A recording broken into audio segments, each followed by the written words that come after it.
Hey everyone, welcome back to the channel. Today we're diving into an essential Power BI tip, how to break out large tables into smaller, more manageable tables and build a model around them.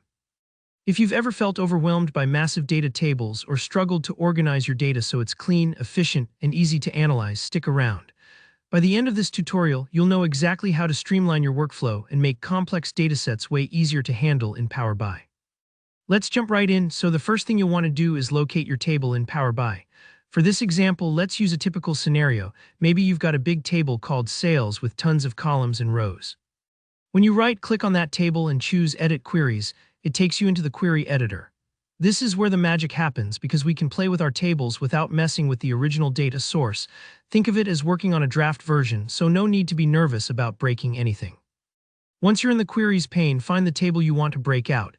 In our case, that's the sales table. Right-click on it and select Reference. What this does is create a new table that's linked to the original but works like a copy. Any changes you make here won't impact your original data. It's sort of like duplicating a sheet in Excel and working on just the part you need. Give your new table a meaningful name right away, like Sales Category or simply New Table, so it's easy to keep track, especially when your project gets larger. Now focus on the columns. You probably don't need every piece of data from the original table. Select the column that you want to keep in this new table. Let's imagine we only care about the product category. Right-click on that column and choose Remove Other Columns. This is a super helpful step as it pares the table down to just the essentials.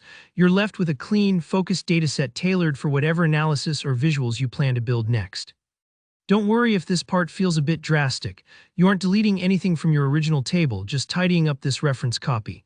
If you want to go a step further and add custom information, head over to the Add Column tab at the top. Click on Column from Examples.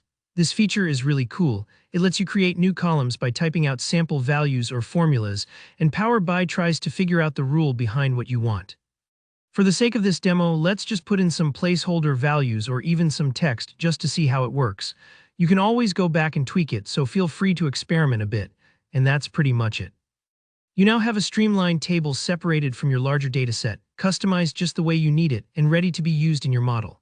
This approach makes your Power BI projects faster, more flexible, and far more readable, especially if you need to collaborate with others or revisit your work down the road. If any part of this seemed tricky, take your time and play around with the features. Most of Power BI's editing tools are pretty forgiving, so you can always undo or adjust as you go. Thanks for sticking with me through this tip.